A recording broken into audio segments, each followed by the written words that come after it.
E aí, galerinha, tudo certo? A gente vai falar de sistema excretor em animais invertebrados. E lembrando o seguinte, pessoal, a excreção está relacionada com processos de homeostase, de osmorregulação e de eliminação de produtos do metabolismo, as excretas nitrogenadas, certo? Só lembrando, amônia, ureia, ácido úrico, tá? Nem todo invertebrado tem um sistema excretor de fato, tá? Existem muitos animais que eliminam as excretas pela própria parede, né? Pelas próprias células do organismo, por meio de um processo simples mesmo. Aqui a gente está falando de fato de sistemas excretores, tá? Todos esses sistemas excretores, eles vão estar relacionados a 3 processos. Filtração, ou seja, basicamente líquidos corporais que estão no espaço intersticial ou mesmo inseridos no celoma vão ser filtrados. Isso quer dizer que vai ser basicamente um processo de separação, onde vão ficar retidos para serem eliminados compostos que são tóxicos, compostos que devem ser eliminados, parte da água daquele animal também, tá? Um processo de osmorregulação. A secreção, então íons solutos que devem ser eliminados vão entrar nesse produto da excreção, e reabsorção de substâncias que ainda são úteis ao organismo, de íons, por exemplo, úteis ao organismo e não devem ser eliminados. Esses 3 processos, eles valem para animais vertebrados, inclusive para nós, seres humanos. A gente também vai observar nos seres humanos a realização desses 3 processos durante a produção da urina, tá? Coloquei aqui, então, 3 sistemas: protonefrídeo, metanefrídeo e túbulos de Malpighi, que talvez sejam os mais conhecidos. A gente vai observar nos insetos, tá? Os protonefrídeos, eles vão aparentar mais ou menos essa estrutura. Na verdade, tudo isso, né, são túbulos, de maneira geral. Então, a gente vai ter algumas semelhanças, né, e algumas diferenças em relação à estrutura, mas só para vocês conseguirem visualizar uma tubulação em si dentro de um corpo de um animal. Isso aqui é o protonefrídeo. A gente tem uma tubulação que vai terminar em estruturas que a gente vai chamar de células flama. O que é a célula flama de maneira geral? É basicamente como se fosse uma estrutura mais arredondada, onde a gente vai observar a presença de vários cílios, vários pelos, né, digamos assim, que vão auxiliar no processo de filtração. Então, é como se fosse no recolhimento de substâncias a partir de um espaço intersticial, onde a gente vai observar o líquido intersticial.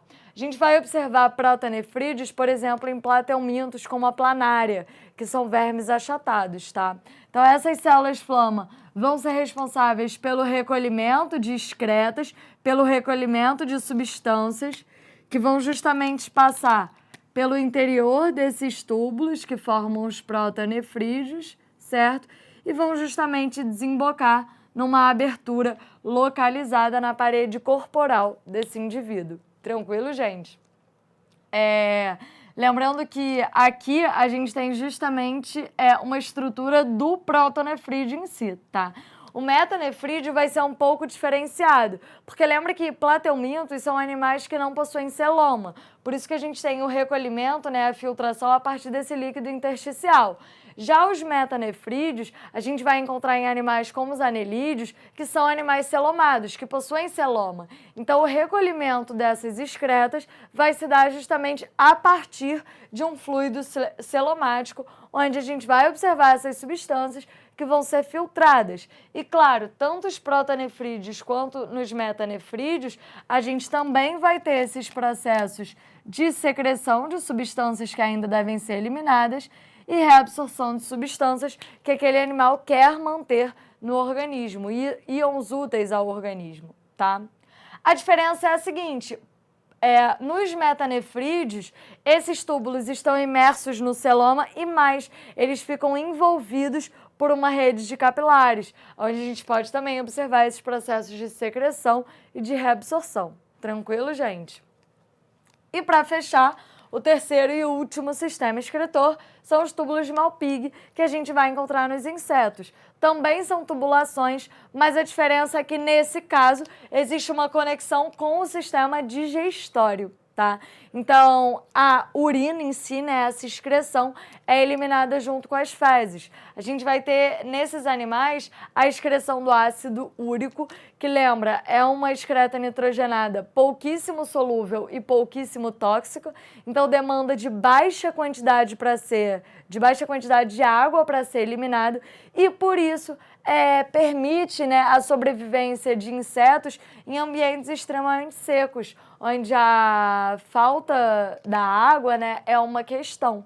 Então, a presença dos túbulos de Malpighi e a excreção do ácido úrico em conjunto com as fezes, formando como se fosse uma matéria seca mesmo, gera uma economia de água para esses animais, permitindo que eles sobrevivem em ambientes extremamente secos. Tranquilo, gente?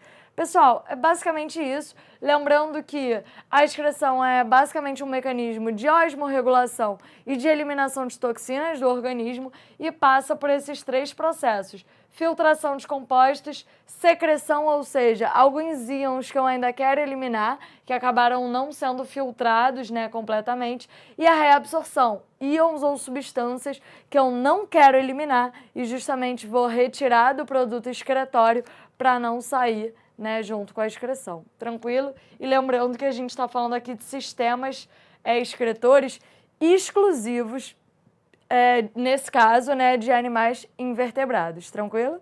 É isso aí, galerinha. Um beijo e até a próxima.